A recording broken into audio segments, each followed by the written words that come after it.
dialogando conosco. Obrigada, professor Alexandre Lobo, pelo convite. Esse já é um convite feito pelo professor Alexandre Lobo há bastante tempo, para falar sobre as contribuições dessa pedagogia histórico-crítica no ensino da matemática, tendo em vista que o nosso curso, que o projeto do curso de licenciatura em matemática do campus de Camaçari tem como embasamento teórico e metodológico a pedagogia histórico-crítica. Então, eu trouxe algumas. Esse foi um mega desafio, que eu considerei um grande desafio, porque eu acho que para a gente adentrar compreender os pressupostos teóricos, filosóficos, metodológicos da pedagogia histórico-crítica, requer de nós a leitura de 3 livros básicos, na minha opinião. Bem, o primeiro deles é o livro de Dermeval Saviani, Escola e Democracia, que vou tentar aqui fazer uma muito breve síntese. O outro é também de Saviani, porque ele quem criou essa pedagogia histórico-crítica, e é o livro dele que tem esse nome, Pedagogia Histórico-Crítica, algumas aproximações, e eu sugiro, inclusive, a leitura de um outro livro, de João Luiz Gasparim, que é uma didática para a pedagogia histórico-crítica, que ele traz desse livro, Gasparim, ele traz nesse livro algumas situações didáticas, algumas proposições para trabalhar na sala de aula com essa pedagogia histórico-crítica. Algumas das proposições de Gasparim eu vou trazer agora, lembrando que são proposições, né? Então, ele traz algumas proposições visando transformar a pedagogia histórico-crítica, materializar essa pedagogia na sala de aula, no dia a dia dos professores, em nossas atividades docentes. Ele traz algumas proposições que, ao meu ver, devem ser experimentados por nós. Eu registro aqui a presença da professora Márcia Aparecida. Muito obrigada pela presença aqui conosco. Bem, então, ele traz essas proposições que eu vou trazer aqui para vocês, e vocês poderão repensar sobre essas proposições, criar outras proposições. Então, a leitura desses 3 livros, para mim, são essenciais. Inclusive, o professor Alexandre Lobo e demais colegas que estão aqui presentes, a minha sugestão é que façamos um grupo de estudos para a gente, pelo menos, fazer a leitura desses livros, fazer a interpretação e rever a questão da prática pedagógica, com os discentes e docentes do curso de matemática de Camaçari, tendo em vista que essa pedagogia é que dá um embasamento ao nosso projeto, ao nosso plano de curso. Inclusive, também essa pedagogia está embasando o projeto pedagógico institucional do IFBA. Bem, vamos lá. Dermeval Saviani, ele criou essa pedagogia, foi criado para ele, né? Então eu trouxe aqui alguns dados. Ele que criou, ele nasceu em Santo Antônio do Passo Fundo, em 3 de fevereiro de 1944, enfim, bacharel em filosofia, pós-doutor pela Universidade de Bolonga, obteve o título de doutor em filosofia e educação na PUC de São Paulo em 1971. Dermeval Saviani, atualmente, ele é um professor aposentado da Universidade Estadual de Campinas, mas continua atuando como coordenador titular, colaborador do Programa de Pós-Graduação em Educação da Unicamp, é professor emérito da Unicamp, pesquisador emérito do CNPq e coordenador geral do Grupo de Estudos e Pesquisas em História, Sociedade e Educação do Brasil, tendo recebido o título de doutor honoris causa na Universidade Federal da Paraíba, da Universidade Federal da Paraíba e da Universidade Tiradentes de Sergipe. Então, uma síntese do currículo para que vocês possam conhecer um pouco a história do criador dessa pedagogia. Bem, no seu livro, História e Democracia, esse livro é um livro que está básico, obrigatório, que está na ementa e do plano de curso de História da Educação, do nosso curso. E ele fala muito sobre as tendências pedagógicas. Aí eu fiz uma breve síntese, quais são essas teorias, né? Quais são as concepções teóricas e os modelos pedagógicos dessas correntes pedagógicas que influenciaram bastante na educação do Brasil e dessas tendências pedagógicas que Dermeval Saviani nos traz de forma muito detalhada num clássico dele, né, mais um livro que é um clássico da educação, todo educador precisa ler, né, que é História e Democracia. Então ele classifica, ele traz a classificação das teorias, as não críticas, que são as liberais, que é a concepção humanista tradicional religiosa, a concepção humanista moderna, né, que a gente viu bastante essa concepção com John Dewey, John Dewey, que inclusive ele motiva, né, a escola nova, que foi uma pedagogia renovada, e aí nós temos, nessa concepção humanista tradicional, nós temos o ensino tradicional, né, aqui do Brasil, nós tivemos o ensino ministrado pelos jesuítas. Essa concepção humanista moderna, no Brasil, nós tivemos a Escola Nova, sendo Anísio Teixeira e vários outros educadores que representavam essa Escola Nova. E isso no início do século XX, né, a questão da escola nova, a concepção humanista tradicional, desde quando os jesuítas vieram para o Brasil, do Brasil colônia, e aí surge em 1970, no final de 60, 64, com o golpe militar, uma concepção analítica que vem, que a gente chama um modelo pedagógico tecnicista, que a gente vivenciou bastante na década de 70, principalmente, e com a criação da Lei 5692/71, que materializa esse tecnicismo, né, em todas as escolas brasileiras. E aí nós tivemos um outro movimento, lá para o meado do século XX, que ele chama de teoria crítico-reprodutivistas.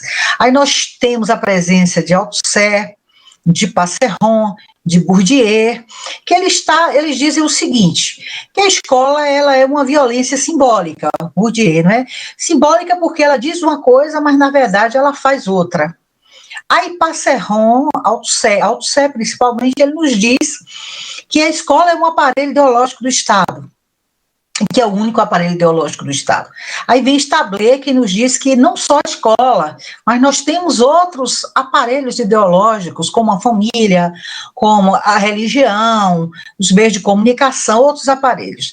Então, eles fazem essa crítica dessa escola dualista, a escola voltada para as classes dominantes e outras para as classes populares, mas eles não apresentam nenhum tipo de proposta pedagógica.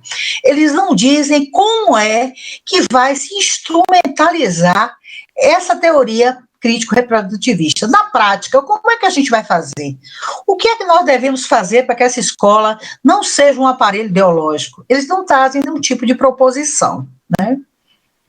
Então, fazendo um esforço aqui, em poucos minutos, para falar sobre o livro Escola e Democracia, aí nós tivemos as teorias dialéticas, conhecidas como teorias progressistas, e dentro desse modelo está a pedagogia histórico-crítica de Dermeval Saviani, e nós temos aí a pedagogia libertadora de Freire, de Gadotti, de Romão, que são os principais representantes, Freire principalmente. Então, essa pedagogia de Saviani, histórico-crítica, excluindo experiências esporádicas, essa corrente ainda não encontra. Ele diz o seguinte, é uma crítica que ele faz, que essa corrente pedagógica, ela não encontra muita ressonância nas práticas pedagógicas dos educadores brasileiros. Mas eu acredito que tem sim uma ressonância, né? Quer dizer, essa é a minha percepção. Tanto tem que nós estamos aí É uma pedagogia que é a base, né, para a construção, para o nosso projeto pedagógico dos nossos cursos. Por isso, eu falo do curso do qual eu faço parte, por isso que é muito importante que estejamos aqui discutindo e que façamos, posteriormente, grupos de estudos para materializar essa concepção pedagógica, né? Essa pedagogia.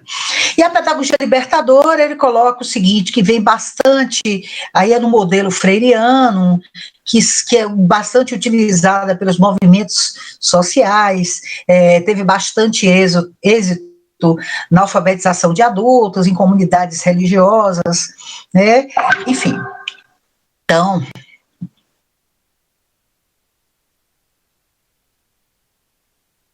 vou colocar aqui o próximo slide. E aí vem a pedagogia histórico-crítica. Essa aí eu coloquei aí a capa do livro de Saviani, né, referente à pedagogia histórico-crítica. Então, essa é a capa do livro de Saviani. E eu resumiria essa pedagogia trazida por Saviani com a frase que nós colocamos aqui nessa imagem: por uma educação que nos ajude a pensar e não que nos ensine a obedecer. Então, acho que isso aqui faz uma síntese do pensamento dessa pedagogia histórico-crítica. Então, ela é pautada, então, nosso curso de licenciatura é pautada nessa pedagogia, né? E essa pedagogia, ela está fundamentada no materialismo histórico-dialético, e designa uma teoria pedagógica preocupada com os problemas educacionais decorrente da exploração do homem pelo homem. Então, por isso aí dá para a gente ver, não é, que ela realmente tem na sua essência, uma base epistemológica marxista. Lopo, vê aí, tem algumas pessoas informando que não conseguiram entrar na sala. Autoriza a entrada aí, por favor. 9, no século XIX. Os pensadores haviam entendido que o século XX vivente de alta modificação social proporcionada pela Revolução Industrial, possuía uma nova configuração, baseada na força da produção da burguesia e na exploração da mão de obra e da classe trabalhadora por parte da classe burguesa. Nesse período da Revolução Industrial, eles se referiam aos donos da fábrica. Então, essa pedagogia propõe, né, que a gente ensine, que a gente trabalhe com as pessoas, com os nossos sujeitos, que são os nossos alunos, ensinando-os a pensar, né, ensinando-os a refletir sobre a sua situação, refletir, né, sobre aquilo que ele está aprendendo, aquilo que ele está construindo, enfim. Mas, dando prosseguimento, em 1984, Leverval Saviani ele assume definitivamente essa nomenclatura de pedagogia histórico-crítica, para diferenciá-la de outras interpretações que são também progressistas, de outras pedagogias progressistas, do termo pedagogia dialética. Dialética é muito defendido por Gadotti, inclusive ele tem um livro, que o título do livro é Pedagogia Dialética, por Romão também, que defende a Constituição do homem, que defende que a Constituição do homem acontece pela ascensão da consciência coletiva, efetivada de maneira concreta na ação continuada do trabalho, ou seja, na interação que se dá à existência do próprio homem, uma pedagogia voltada para a construção de um homem coletivo, voltada então para o futuro. Então, essas bases, com referência à pedagogia histórico-crítica, fica claro, né, que as contribuições de Marx e Engels foram fundamentais para que Leverval Saviani pudesse formar essa pedagogia.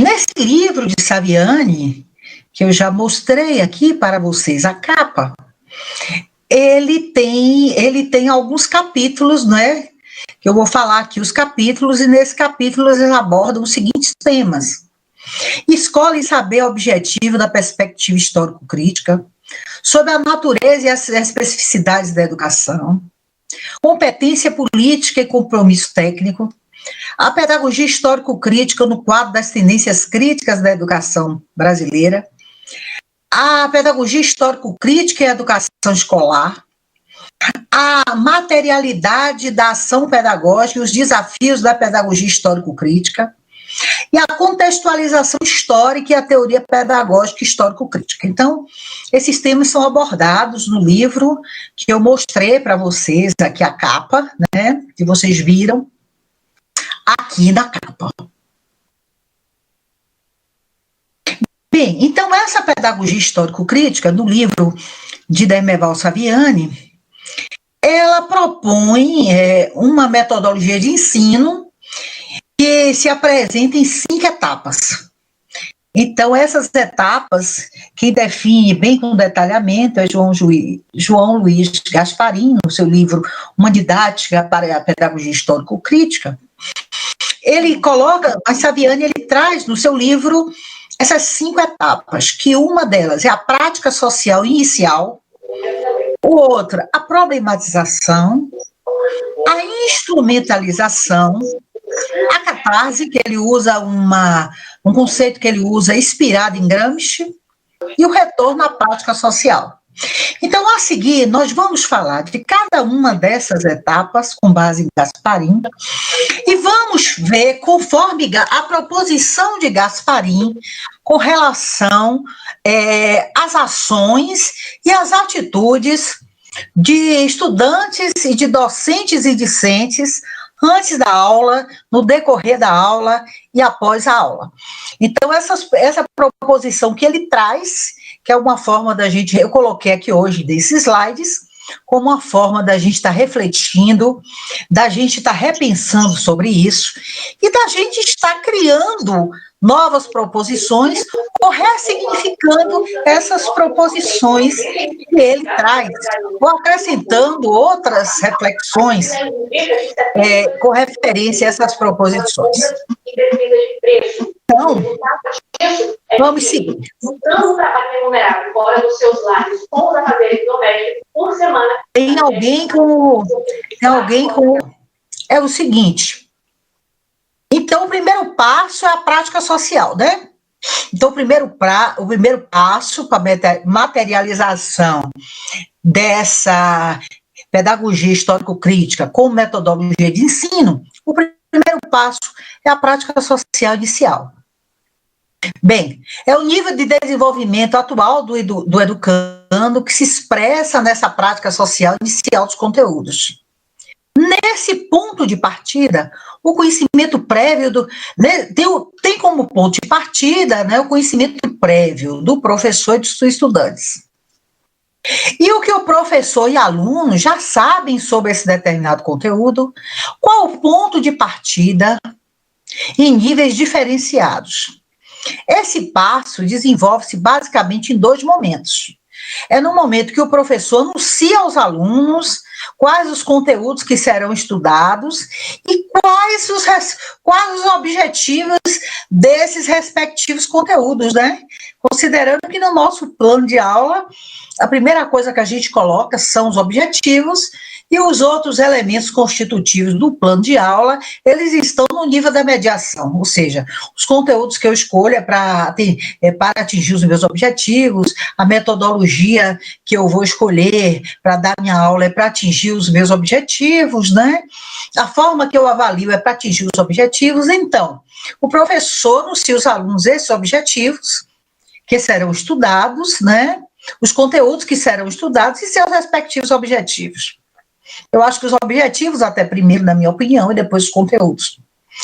O professor busca conhecer os educandos através desse diálogo, percebendo qual a vivência próxima e remota, cotidiana desse conteúdo, antes que lhe seja ensinado em sala de aula.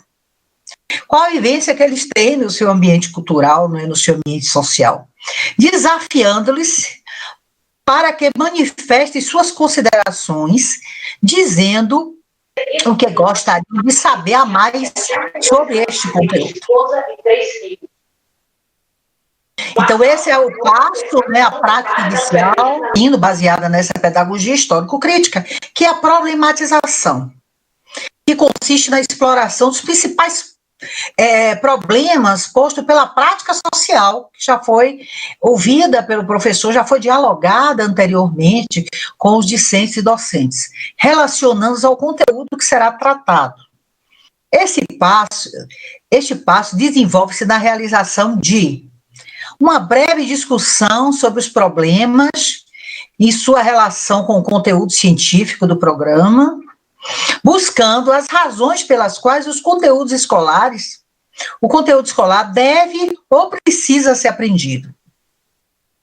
E, em seguida, transformar esses conhecimentos em questões, em perguntas problematizadoras, levando em conta as dimensões científicas, conceituais e culturais. Então, esse segundo passo, que é o passo da problematização, que está aqui descrito, está à vontade, quem quiser esses slides depois, a gente já até disponibilizou para os estudantes, que é algo que a gente precisa sempre reler, sempre ver, sempre refletir, no momento da nossa prática pedagógica, fazendo uso da pedagogia histórico-crítica criada por Dermeval Saviani. Aí nós temos o terceiro passo, que é a instrumentalização. Instrumentalização. Essa se expressa no trabalho do professor, dos educandos para a aprendizagem. Para isso, é necessário que o professor faça o seguinte: ele apresente aos alunos, através de ações docentes, adequadas ao conhecimento científico, formal, abstrato, conforme as discussões, as dimensões escolhidas nas fases anteriores. O educando, por sua vez, por meio de ações, estabelecerão uma comparação mental com a vivência cotidiana que possui deste mesmo conhecimento, a fim de que possa se apropriar do novo conteúdo. Então, nesse processo, nesse terceiro passo de instrumentalização, Saviani chama a atenção que nesse processo todos os recursos necessários e disponíveis, é necessário que sejam disponibilizados todos os recursos necessários para o exercício da mediação pedagógica, nesse terceiro passo de instrumentalização.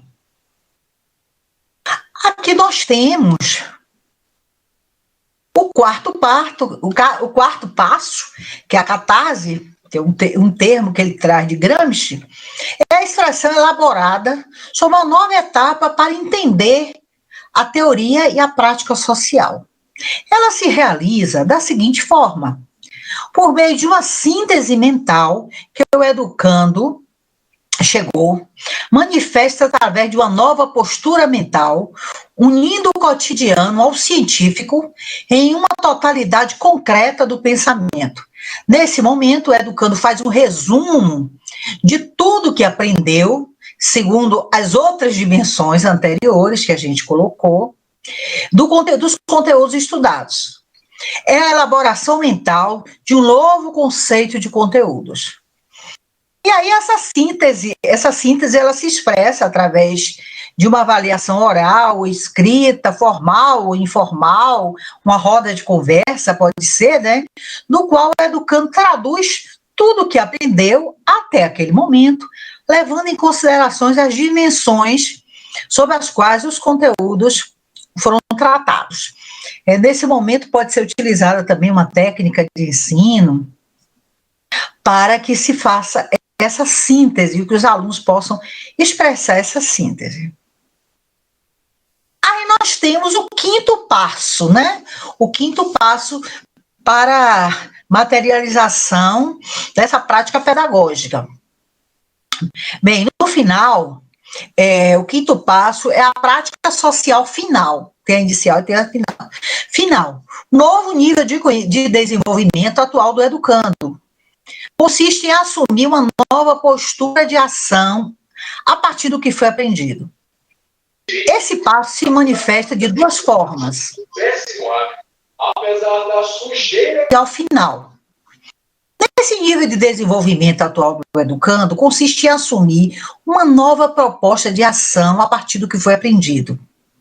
Esse passo significa, pela nova postura prática, pelas novas atitudes, pelas novas disposições que se expressam nas intenções de como o aluno levará à prática, fora da sala de aula, com os novos conhecimentos que foram construídos, né, os novos conhecimentos científicos que foram construídos a partir das etapas anteriores, fazendo bem, pelo compromisso e pelas ações que o educando se dispõe a executar em seu cotidiano, pondo em efetivo exercício social o novo conteúdo científico adquirido. Então, ele vai colocar, isso é muito importante, no seu cotidiano, no seu exercício social, aquele conhecimento que ele construiu, a partir de todas essas etapas que nós vimos aí. Bem, então, para que isso aconteça, Gasparin, ele nos dá algumas dicas de como nós devemos fazer, algumas dicas, algumas proposições, na verdade, que a gente vai seguir ou não, modificá-las, colocar acrescentar outras coisas, mas que para isso, para fazermos outras proposições, para modificarmos algumas coisas, é importante que tenhamos uma leitura aprofundada sobre a pedagogia histórico-crítica, né? Nós, professores, estudantes, estagiários que estão aqui, alguns estagiários que estão aqui, eu pedi muito que assistissem essa live, se eles vão utilizar a pedagogia histórico-crítica, eles têm que se aprofundar nos pressupostos epistemológicos, teóricos e metodológicos dessa pedagogia. Isso é super importante. Então, Gasparin nos diz o seguinte, que o primeiro momento, antes da aula, o que é necessário para os professores e alunos? Uma predisposição mental sobre o que vai executar com seus alunos em relação aos conteúdos, aos processos pedagógicos que pretende utilizar e os recursos necessários e as formas de avaliação. Ações do professor a preparar sua aula, e ele traz assim, ações do professor e ações do estudante. Ações do professor a preparar sua aula, estudo e organização do conteúdo que vai trabalhar e preparo de todo o material. Atitude dos estudantes antes da aula, uma postura mental favorável, né, ou não, em relação à matéria que vai ser aprendida, né, o conteúdo. Ações dos estudantes antes da aula também, realização de tarefas, de leitura, elaboração de material, pesquisas com referência àquilo que vai ser trabalhado, né, então, essas seriam ações e atitudes dos discentes e docentes nesse primeiro momento antes das aulas. Aí ele traz aqui, segundo momento, durante as aulas. Então, durante as aulas, com base nessa pedagogia histórico-crítica, Gasparin nos diz o seguinte, que o professor deve ter as seguintes atitudes ao ministrar sua aula. Manifestação do seu ponto de vista sobre o conteúdo, sobre a importância, a necessidade, a validade, postura em relação à disposição pedagógica para ministrá-lo, explicação do referencial teórico metodológico sobre o qual o conteúdo será tratado, não é? Criação de condições favoráveis à aprendizagem dos alunos. Então, nós, professores do curso de licenciatura em matemática, nossos alunos que vão, essa é a contribuição da pedagogia histórico-crítica, a gente fazer essa leitura, esse aprofundamento em uma hora é quase impossível, eu estou trazendo alguns aspectos que eu considero relevantes para essa aprendizagem, não só na matemática, mas qualquer outra área do conhecimento, mas a gente está no curso de licenciatura em matemática, portanto, a gente se reporta à matemática, é importante essas atitudes e essas ações dos discentes e dos docentes. Eu chamo uma atenção especial aqui para os estagiários, para os nossos colegas em formação, que estão terminando o curso, né? para essas atitudes. Bem, atitude do professor ministrar sua aula. Eu acho que eu coloquei aqui, ações. Eu falei das atitudes do professor, agora ação. Que ação ele vai ter para ministrar sua aula? Apresentação gradativa do conteúdo por meio de ações didático-pedagógicas, em que os estudantes sejam colocados frente a frente com o objeto do conhecimento, seguindo aquelas etapas que eu falei anteriormente. O trabalho do mestre consiste em fazer com que os estudantes ajam socialmente e individualmente para a apropriação do saber científico sistemático, integrando-os de forma articulada com suas vidas. Aí requer também atitudes dos estudantes durante as aulas, no decorrer das aulas, que serão as seguintes, que Gasparini nos diz que é a seguinte: demonstração de interesse em aprender, que se traduz em uma organização do seu material, apresentação das tarefas realizadas, questionamentos dos conteúdos, disposição de manter uma atenção voluntária por longo tempo, aceitação de possibilidade de modificar seu modo de pensar sobre o tema da aula, estando aberta às novidades científicas. E aí, bem, aí nós vamos para ações de estudantes durante a aula. Então, durante a aula, quais as ações dos estudantes? Realização de atividades mentais como memorizar, decorar, refletir, recordar, compreender, que seria captar o significado de um material, dizer com as suas próprias palavras o que ouviu, o que leu, interpretar e explicar, e aplicar, né? Transferir transferir os conhecimentos adquiridos para situações novas, concretas, particulares. Esse é o X da questão. Solucionar problemas a partir de regras atendidas, exemplificar, demonstrar, calcular. E aí eu chamo uma atenção especial aí para o pessoal de matemática, para os discentes da matemática que já estão aí nos estágios, que eu estou vendo aqui, concluindo seus cursos. Não é?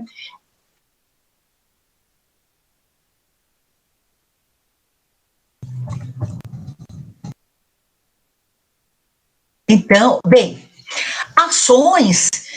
ações dos estudantes durante a aula, né? 4 pontos aqui. Então, analisar, demonstrar um todo em suas partes constitutivas, que são elementos essenciais, percebendo a relação entre elas, né? Distinguir fatos de hipóteses, ideias principais de secundárias, distinguir, discriminar, combater, examinar. E nós, professores, precisamos fazer sempre essa provocação cognitiva com base naquelas fases que Saviani coloca ali no início, a prática social, a problematização, a instrumentalização.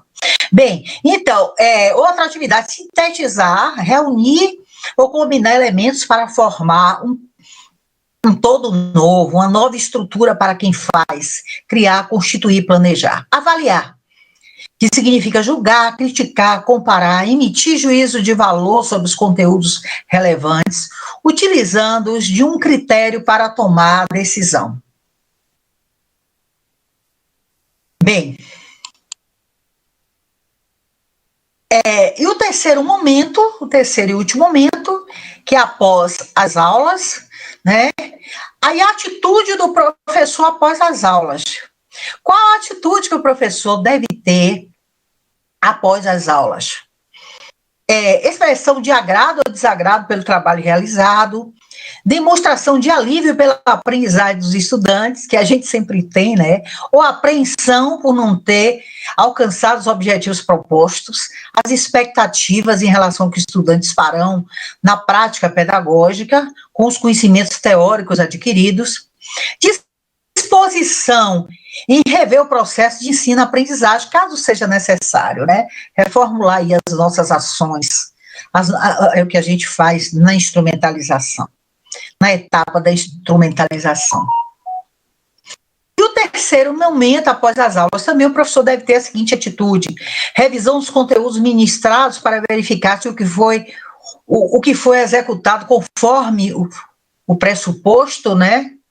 Análise crítica dos procedimentos didático-pedagógicos utilizados em sala de aula, elaboração de um novo plano de trabalho, se perceber que a aprendizagem dos alunos não foram alcançadas como estava prevista, como prevê a pedagogia histórico-crítica, e os alunos precisam utilizar esses conhecimentos científicos que eles foram construídos, eles precisam ter acesso a esses bens culturais que a humanidade produziu e que estão aí, que todos têm esse direito, né, para construção de outras, para novas construções, para construção, para elaboração, para o uso no cotidiano. Atitude dos estudantes após a sala de aula, disposição e põe em prática exatamente o que eu falei antes, o conteúdo aprendido, vontade de conhecer mais sobre o conteúdo tratado em sala de aula, demonstração de satisfação pelo trabalho realizado, ou aversão à forma estudada por ter sido visto de uma forma, pode acontecer também, né, deficiente ou inadequada, e a gente tem que fazer sempre a nossa autoavaliação, utilizar os instrumentos de avaliação, enfim, para que a gente precise talvez retomar, não é, retomar o conteúdo, usando outras práticas pedagógicas, né. Bem, após a aula, ações dos estudantes após a aula, realização de tarefa sobre o objeto do conhecimento aprendido, busca de novas dimensões ao tema por iniciativa própria, uso do conteúdo adquirido, assistir um filme para contextualizar esse conteúdo, relacionando com o que foi aprendido em sala de aula, o conteúdo da sala, e utilizando aí outras estratégias aí pedagógicas para esses, outras estratégias pedagógicas. Bem, aí eu trago aqui quem quiser se aprofundar mais, conhecer como é a concepção dialética da educação, pode ler esse livro de Gadotti, mas para a pedagogia histórico-crítica,